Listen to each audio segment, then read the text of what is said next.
Essays on Joseph Smith's Polygamy. Episode 21, Members' Reactions.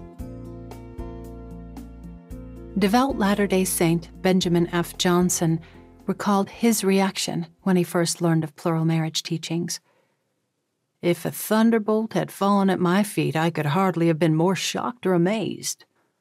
These sentiments are common, and skepticism ran high among LDS church members when they first heard the practice was being introduced. This essay explores the feelings of the first generation of Mormon polygamists. It includes a number of their recollections, and for that reason, it is longer than other essays you will listen to.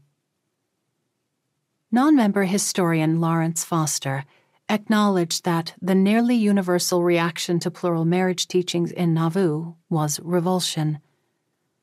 In almost all recorded cases, initial presentation of the belief in plural marriage to either men or women produced shock, horror, disbelief, or general emotional confusion. Those who eventually accepted the principle almost invariably went through a period of inner turmoil, lasting from several days to several months. LDS historian Catherine M. Daines observed that, in every recorded case, the initial attitude toward entering plural marriage was negative. Brigham Young related his feelings upon learning of plural marriage. "My brethren know what my feelings were at the time Joseph revealed the doctrine. I was not desirous of shrinking from any duty, nor of failing in the least to do as I was commanded. But it was the first time in my life that I had desired the grave, and I could hardly get over it for a long time. And when I saw a funeral, I felt to envy the corpse its situation, and to regret that I was not in the coffin." Apostle John Taylor recalled, "At the time when men were commanded to take more wives, it made us all pull pretty long faces sometimes. It was not so easy as one might think. When it was revealed to us, it looked like the last end of Mormonism. For a man to ask another woman to marry him required more self-confidence than we had." In a discourse delivered on the 10th anniversary of the martyrdom, John Taylor also declared, "I remember being with President Young and Kimball, and I think one or two others with Brother Joseph, soon after we had returned from England. He talked with us on these principles and laid them before us. It tried our minds and feelings. We saw it was something going to be heavy upon us. It was not that very nice, pleasing thing some people thought about it. It is something that harried up our feelings. Did we believe it? Yes, we did. I did. The whole rest of the brethren did, but still, we should have been glad to push it off a little further.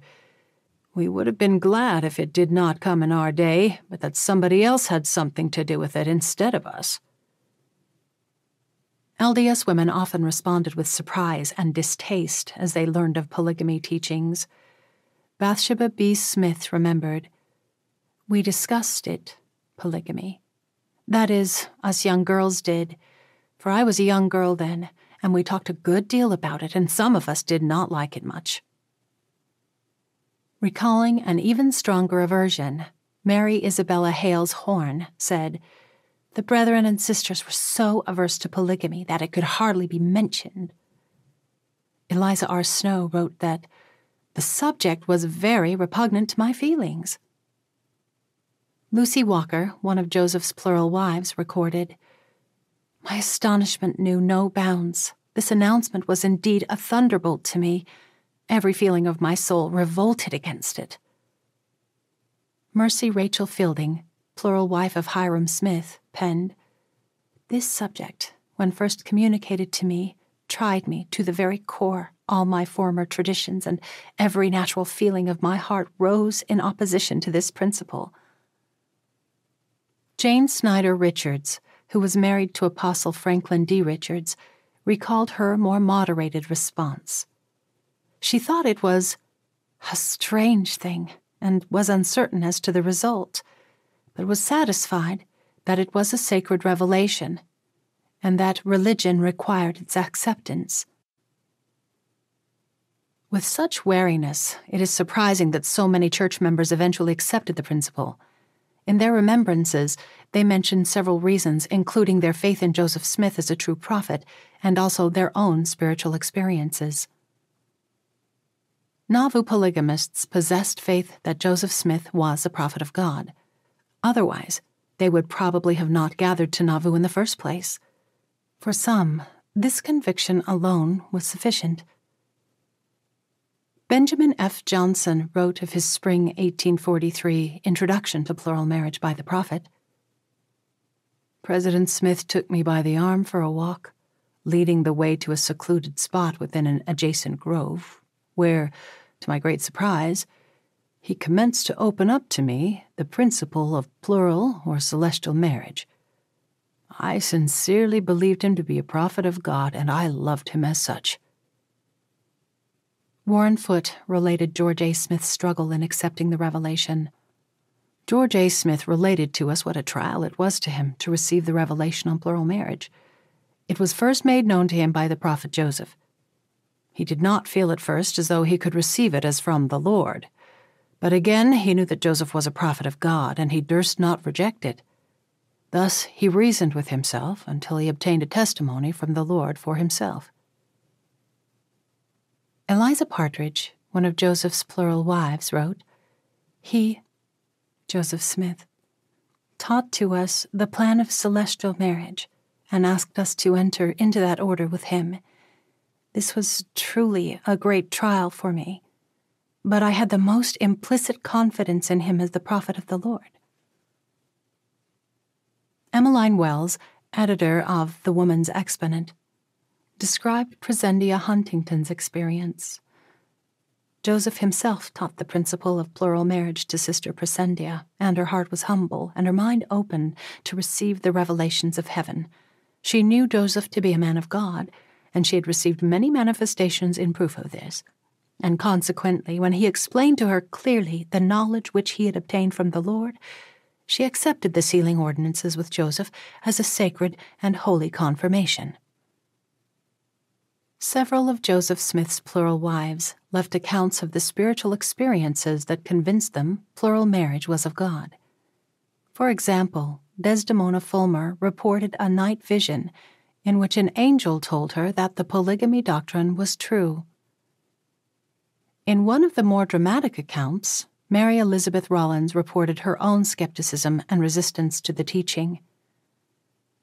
In 1834, Joseph was commanded to take me for a wife. I was 1,000 miles from him. He got afraid. The angel came to him 3 times, the last time with the drawn sword, and threatened his life. I did not believe. If God told him so, why did he not come and tell me? The angel told him I should have a witness. An angel came to me. It went through me like lightning. I was afraid. In another narrative, she gave additional details. I knelt down, and if ever a poor mortal prayed, I did. A few nights after that, an angel of the Lord came to me, and if ever a thrill went through a mortal, it went through me.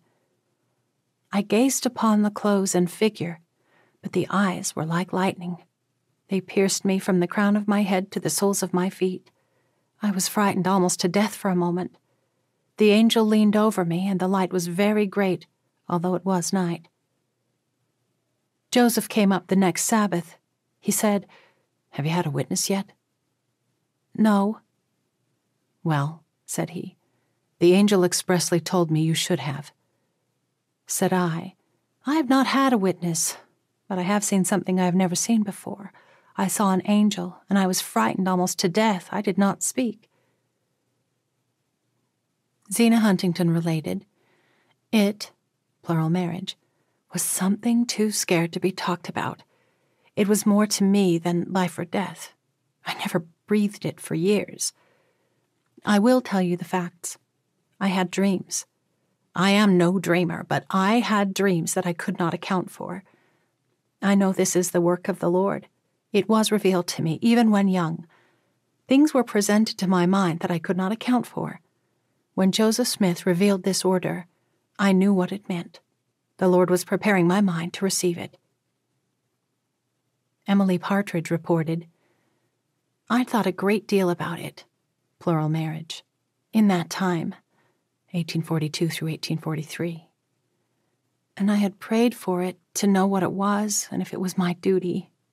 I thought I ought to have listened to it, for I was greatly troubled over it, as I feared I had done wrong in not listening to it, and so I prayed to be enlightened in regard to what I should have done. Well, in time, I became convinced that there was nothing wrong about it. Eliza R. Snow left this account. In Nauvoo, I first understood that the practice of plurality of wives was to be introduced into the church. The subject was very repugnant to my feelings. So directly was it in opposition to my educated prepossessions that it seemed as though all the prejudices of my ancestors for generations past congregated around me. But when I reflected that I was living in the dispensation of the fullness of times, embracing all other dispensations, surely plural marriage must necessarily be included, and I consoled myself with the idea that it was far in the distance and beyond the period of my mortal existence. It was not long, however, after I received the first intimation, before the announcements reached me that this set time had come, that God had commanded his servants to establish the order by taking additional wives. I knew that God was speaking. As I increased in knowledge concerning the principle and design of plural marriage, I grew in love with it. Helen Mar Kimball, who was sealed to Joseph Smith when she was 14, remembered. The prophet called at our house, and I sat with my father and mother and heard him teach the principle and explain it more fully, and I believed it, but I had no proofs, only his and my father's testimony. I thought that sufficient, and did not deem it necessary to seek for any further, but had I been differently situated like many were, without a father and a mother to love and counsel me, probably my dependence, like theirs, would have been on the Lord, but I leaned not upon his arm. My father was my teacher and revelator, and I saw no necessity then for further testimony. But in after years, the Lord, in his far-seeing and infinite mercy, suffered me to pass through the rough waves of experience and in sorrow and affliction. I learned that most important lesson, that in him alone must I trust, and not in weak and sinful man, and that it was absolutely necessary for each one to obtain a living witness and testimony for himself or herself, and not for another, to the truth of this latter-day work. Lucy Walker shared a detailed story, including her hostility to an imposed time limit. In the year 1842, President Joseph Smith sought an interview with me and said, "I have a message for you. I have been commanded of God to take another wife, and you are the woman." My astonishment knew no bounds. This announcement was indeed a thunderbolt to me. He asked me if I believed him to be a prophet of God. "Most assuredly I do," I replied. He fully explained to me the principle of plural or celestial marriage. He said this principle was again to be restored for the benefit of the human family, that it would prove an everlasting blessing to my father's house and form a chain that could never be broken, worlds without end. "What have you to say?" he asked. "Nothing." How could I speak, or what could I say? He said, "If you will pray sincerely for light and understanding in relation thereto, you shall receive a testimony of the correctness of this principle." I thought and prayed sincerely, but was so unwilling to consider the matter favorably that I did fear I did not ask in faith for light. Gross darkness instead of light took possession of my mind. I was tempted and tortured beyond endurance until life was not desirable. Oh, that the grave would kindly receive me, that I might find rest on the bosom of my dear mother. Why should I be chosen from among thy daughters, Father? I am only a child in years and experience, no mother to counsel. She died in January 1842. No father near to tell me what to do in this trying hour. He was on a mission to a warmer climate to help his health. Oh, let this bitter cup pass. And thus I prayed in the agony of my soul. The prophet discerned my sorrow. He saw how unhappy I was and sought an opportunity of again speaking to me on this subject, and said, "Although I cannot, under existing circumstances, acknowledge you as my wife, The time is near when we will go beyond the Rocky Mountains, and then you will be acknowledged and honored as my wife." He also said, "This principle will yet be believed in and practiced by the righteous. I have no flattering words to offer. It is a command of God to you. I will give you until tomorrow to decide this matter.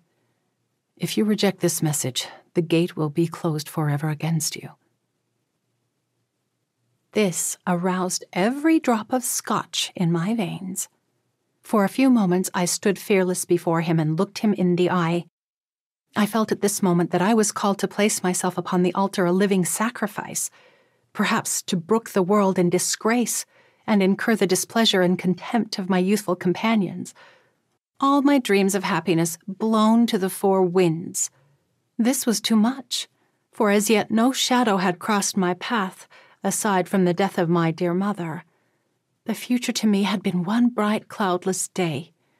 I had been speechless, but at last found utterance and said, "Although you are a prophet of God, you could not induce me to take a step of so great importance unless I knew that God approved my course. I would rather die. I have tried to pray, but received no comfort, no light," and emphatically forbid him speaking again to me on this subject. Every feeling of my soul revolted against it. Said I, "The same God who has sent this message is the being I have worshipped from my early childhood, and he must manifest his will to me." He walked across the room, returned, and stood before me with the most beautiful expression of countenance, and said, "God Almighty bless you. You shall have a manifestation of the will of God concerning you, a testimony that you can never deny. I will tell you what it shall be. It shall be that joy and peace that you never knew." Oh, how I earnestly prayed for these words to be fulfilled. It was near dawn, after another sleepless night, when my room was lighted up by a heavenly influence. To me, it was, in comparison, like the brilliant sun bursting through the darkest cloud. The words of the prophet were indeed fulfilled. My soul was filled with a calm, sweet peace that I never knew. Supreme happiness took possession of me, and I received a powerful and irresistible testimony of the truth of plural marriage, which has been like an anchor to the soul through all the trials of life. I felt that I must go out into the morning air and give vent to the joy and gratitude that filled my soul. As I descended the stairs, President Smith opened the door below, took me by the hand, and said, "Thank God, you have the testimony. I too have prayed." He led me to a chair, placed his hands upon my head, and blessed me with every blessing my heart could possibly desire. The first day of May, 1843, I consented to become the prophet's wife, and was sealed to him for time and all eternity, at his own house by Elder William Clayton. Other Nauvoo polygamists related their own spiritual experiences. Lorenzo Snow remembered, "I was personally acquainted with Joseph Smith, the prophet, during 12 or 14 years, by whom I was first taught this doctrine, and I knew him to be a man of truth and honor. But then I am not dependent on his word for my knowledge of plural marriage. The Lord gave me a divine testimony confirming his teachings, which no man can give nor take away." Violet Kimball's daughter Helen described her parents' conversion. "My father's heart was raised at the time in supplication, and while pleading as one would plead for life, a vision of her mind was opened, and as darkness fleeth before the morning sun, so did her sorrow, and the groveling things of earth vanish away, and before her she saw the principle of celestial marriage illustrated in all its beauty and glory, together with the great exaltation and honor it would confer upon her in that immortal and celestial sphere, if she would but accept it and stand in her place by her husband's side. She was also shown the woman he had taken to wife, and contemplated with joy the vast and boundless love and union which this order would bring about, as well as the increase of kingdoms, power, and glory extending throughout the eternities, worlds without end. Her soul was satisfied and filled with the Spirit of God. With a countenance beaming with joy, she returned to my father, saying, Heber, what you kept from me the Lord has shown to me." She related the scene to me and to many others, and told me she never saw so happy a man as father was when she described the vision and told him she was satisfied and knew that it was from God. Elizabeth Whitney recalled her experience with her husband, Bishop Newell K. Whitney. "Joseph had the most implicit confidence in my husband's uprightness and integrity of character, and so he confided to him the principles set forth in that revelation, and also gave him the privilege of reading and making a copy of it, believing it would be perfectly safe with him. My husband revealed these things to me. We had always been united, and had the utmost faith and confidence in each other. We pondered upon the matter continually, and our prayers were unceasing that the Lord would grant us some special manifestation concerning this new and strange doctrine. The Lord was very merciful to us. He revealed unto us his power and glory. We were seemingly wrapped in a heavenly vision. A halo of light encircled us, and we were convinced in our own bosoms that God heard and approved our prayers and intercedings before him. Our hearts were comforted, and our faith made so perfect that we were willing to give our eldest daughter, then 17 years of age, to Joseph in the order of plural marriage. Laying aside all our traditions and former notions in regard to marriage, we gave her with our mutual consent." Nauvoo High Counselor James Allred remembered that he did not believe it at first. It was so contrary to his feelings. But he said he knew Joseph was a prophet of God, so he made a covenant that he would not eat, drink, or sleep until he knew for himself, that he had got a testimony that it was true, that he had even heard the voice of God concerning it. Another high counselor, Thomas Grover, recalled a vision of a future plural wife. "On a sudden there stood before me my oldest wife that I have now, and the voice of the Lord said that this is your companion for time and all eternity." Church member Martha Jane Knowlton Corey had a peculiar dream that convinced her of the propriety of plural marriage. Samuel Amos Woolley, another Latter-day Saint, recounted his own dream vision, verifying the validity of plural marriage. Phoebe W. Woodruff, Apostle Wilford Woodruff's first wife, penned this account. "When the principles of polygamy was first taught, I thought it the most wicked thing I ever heard of. Consequently, I supposed it to the best of my ability, until I became sick and wretched. As soon, however, as I became convinced that it originated as a revelation from God through Joseph, and knowing him to be a prophet, I wrestled with my Heavenly Father in fervent prayers to be guided aright at that all-important moment of my life. The answer came. Peace was given to my mind. I knew it was the will of God, and from that time to the present, I have sought to faithfully honor the patriarchal law. Of Joseph, my testimony is that he was one of the greatest prophets the Lord ever called, that he lived for the redemption of mankind and died a martyr for the truth." An additional narrative of an unnamed couple in Nauvoo states, "We each began having revelations from heaven night after night, saying that we must go back to the customs of the patriarchs with regard to marriage. The whole thing was so repugnant to us both that for some time we could not receive it. The revelations, however, became clearer and more emphatic, and at last my wife ventured to communicate to me what the Lord had declared to her. This led to a comparison of experiences all around, and we found the same revelation had come to many, and hence it was received and acted upon as the unmistakable will of heaven." Howard Corey reported his wife's experience. She, Martha Jane Knowlton Corey, had a peculiar dream. She desired me to accompany her to Brother Hiram Smith's for the purpose of getting him to interpret it. We went the next Sunday to see him, but having company he was not at liberty to say much. The next Sunday we went, but found as many at his house as the Sunday previous. He said to us, "Come again the next Sunday." But in a day or so he called at our house and invited us to take a ride with him in his buggy. He commenced rehearsing the revelation on eternal marriage. This was on the 22nd of July, 1843. The dream was in harmony with the revelation. While still in the buggy, Brother Hiram asked my wife if she was willing to be sealed to me.